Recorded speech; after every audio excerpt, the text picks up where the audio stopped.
Na boa, quando a gente pensa em ícones da cultura pop que personificam a vingança, a mente já puxa nomes como o Justiceiro, o Motoqueiro Fantasma e até o Batman nos seus momentos mais sombrios. São todos personagens movidos por trauma, por uma perda que redefiniu suas existências. Mas existe um personagem que eleva o conceito de vingança a um patamar completamente diferente. Um nível que vai além da simples busca por justiça. Um espectro que não só busca vingança, mas é a própria vingança encarnada, de um jeito que beira o absurdo e o macabro. Tô falando, claro, de Scorpion, o ninja infernal de Mortal Kombat. E aqui, meus amigos, a conversa fica séria, porque a gente não tá falando só de um cara bravo. A gente tá falando de uma força forjada no fogo do inferno. Sem exagero, a anatomia do Scorpion não é só sobre músculos e ossos. É sobre submundo, alma, manipulação e a própria quebra das leis da vida e da morte. Ele é um problema ambulante que desafia a lógica, e sua presença é um lembrete de que o ódio pode ser poderoso o suficiente para rasgar o véu entre os reinos. A questão que fica martelando na cabeça de todo fã da saga é: quem é Scorpion de verdade? Ele é um herói trágico, um Hanzo Hasashi quebrado pela dor, lutando por uma justiça distorcida? Ou é apenas um espírito condenado, uma arma de destruição eterna que encontrou no sofrimento o combustível para espalhar o caos? A resposta não é simples, e é por isso que ele é tão fascinante. Se prepara, porque a gente vai destrinchar cada aspecto desse ninja, do corpo queimado e reconstruído pelo Netherrealm, até a mente completamente fragmentada por anos de dor e manipulação. Para entender a tempestade de fúria que é Scorpion, primeiro a gente precisa conhecer o homem que existia antes dela, Hanzo Hasashi. Ele não era um demônio, nem um espectro. Era um homem, um dos ninjas mais letais e respeitados do clã Shirai Ryu, um clã de ninjas japoneses cuja rivalidade com os Lin Kuei era antiga e sangrenta. Mas Hanzo não era só um assassino.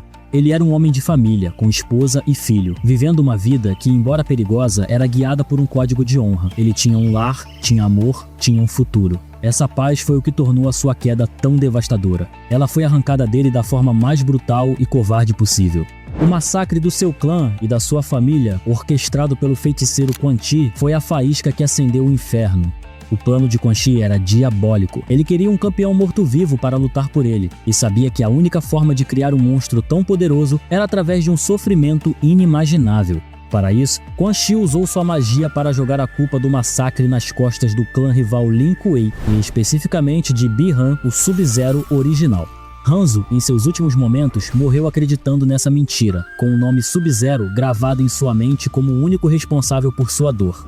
A morte de Hanzo não foi o fim. Na verdade, foi o começo de algo muito pior. Sua alma, pesada pelo ódio e pela sede de vingança, foi direto para o Netherrealm, o inferno do universo de Mortal Kombat. Lá, no meio do sofrimento e da agonia, ele foi abordado por Quan Chi, que se apresentou como um benfeitor e ofereceu a Hanzo o que ele mais desejava, uma chance de vingança. Em troca de seus serviços como campeão do Netherrealm, Hanzo renasceria.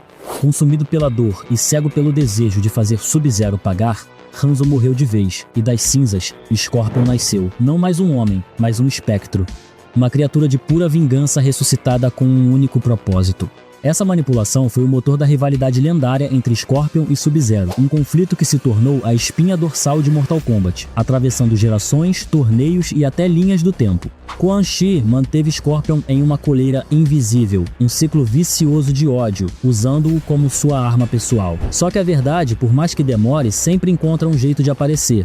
Quando Hanzo finalmente descobre que o verdadeiro arquiteto de sua miséria era o próprio Quan Chi, o mundo dele desaba.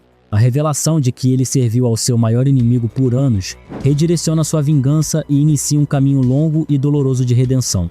Ao longo da franquia, a gente vê Scorpion evoluir, de espectro cego pela fúria a guardião relutante, mentor e, finalmente, líder determinado a reconstruir o clã Shirai Ryu das cinzas, honrando não a vingança, mas a memória de sua família.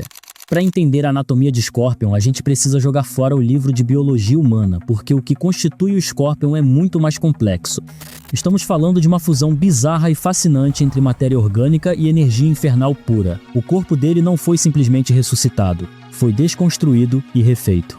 Imagine a dor de ter cada célula do seu corpo consumida pelo fogo e no vácuo da morte ser puxado de volta.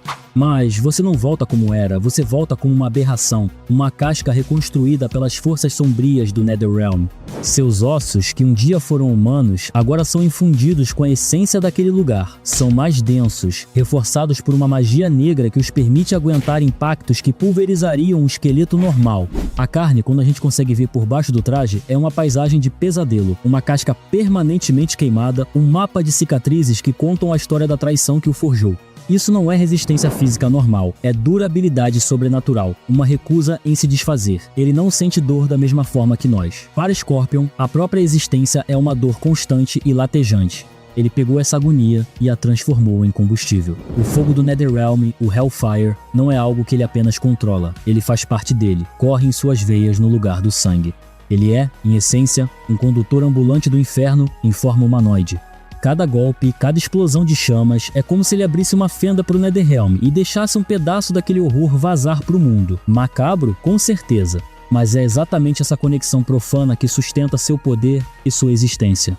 Ele não é mais apenas Hanzo Hasashi, é uma entidade forjada na dor, um lembrete vivo ou morto-vivo de que algumas almas simplesmente se recusam a descansar em paz. Quando a gente fala dos poderes, a coisa escala para um nível cósmico. O teletransporte dele não é um truque de velocidade, é uma distorção do tecido da realidade. Ele literalmente rasga o espaço, mergulha no Netherrealm por uma fração de segundo e ressurge em outro lugar. Imagina a cena. Num piscar de olhos, Scorpion desaparece numa explosão de fogo e enxofre e no instante seguinte está atrás de você. O Hellfire que ele conjura não é uma chama comum. Não é o tipo de fogo que você apaga com água. É a energia pura do Netherrealm. Uma manifestação de sua raiva que queima não apenas o corpo, mas a própria essência de quem ele atinge. E claro, a gente tem que falar da icônica lança, a kunai presa a uma corrente, sempre acompanhada do grito de guerra que ecoa na história dos videogames. Get over here. Essa arma não é só uma ferramenta estilosa, é uma extensão da sua vontade e um símbolo de sua busca implacável. Aquela corrente não serve apenas para puxar o oponente. Ela simboliza a forma como ele está acorrentado à própria vingança, e cada um desses poderes nasceu de um pacto sombrio com Quan Chi, sendo ao mesmo tempo sua maior arma e sua maior maldição. Scorpion é a fusão perfeita de artes marciais de elite com ocultismo profano, de tragédia pessoal com horror sobrenatural. Ele é a prova de que poder e maldição são duas faces da mesma moeda ensanguentada. Agora, se a gente mergulhar na mente do Scorpion, o que encontra é um campo de batalha psicológico. É um caos ambulante, uma guerra civil constante, travada dentro de um único ser. A psique de Scorpion é a colisão de duas identidades conflitantes. De um lado, a memória de Hanzo Hasashi, o homem de honra, o pai, o guerreiro leal. Do outro, o espectro, a entidade nascida do ódio, movida por uma sede de sangue insaciável e moldada por anos de manipulação. A obsessão por vingança não é apenas uma motivação para ele, é uma doença, um vício que corrompe cada pensamento. Cada golpe brutal é quase um grito interno, uma tentativa desesperada de preencher o vazio deixado pela perda de sua família. É uma forma de automedicação pela violência, mas a dor nunca vai embora. No entanto, o que impede Scorpion de ser um monstro unidimensional são os momentos em que a consciência de Hanzo rompe a superfície. São flashes de lucidez em que ele questiona o próprio caminho de destruição, e é aí que o personagem ganha profundidade trágica. Ele deixa de ser apenas um vingador cego e se torna alguém lutando para reconstruir o que sobrou de sua humanidade. O ponto de virada acontece quando ele descobre a verdade sobre Quan Chi. A revelação de que sua vingança foi direcionada a um alvo errado faz com que toda a estrutura mental de Scorpion desabe, mas, paradoxalmente, é nesse colapso que ele encontra uma nova base. A fúria, antes cega, passa a ter uma direção clara, a vingança se transforma em justiça, a dor vira reconstrução. E essa jornada de autodescoberta de um monstro tentando se lembrar de como ser um homem é o que torna Scorpion muito mais complexo do que apenas o ninja do fogo. Quando falamos em feitos, Scorpion tem um currículo que é, para dizer o mínimo, brutal e lendário. Na linha do tempo original, durante o primeiro torneio Mortal Kombat, Hanzo confronta Bi-Han, o primeiro Sub-Zero consumido pela mentira de Quan Chi. A fúria de Scorpion é avassaladora. No final, ele arranca a máscara de seu oponente e, sem hesitar, o executa com seu Hellfire, queimando-o vivo. Este ato foi tão carregado de ódio e energia negativa que a alma de Bi-Han foi corrompida, renascendo mais tarde como o espectro sombrio Noob Saibot, um ser de pura maldade. Ou seja, a vingança de Scorpion criou outro monstro. Em Mortal Kombat X, depois de ser finalmente libertado da manipulação, Scorpion encurrala Quan Chi.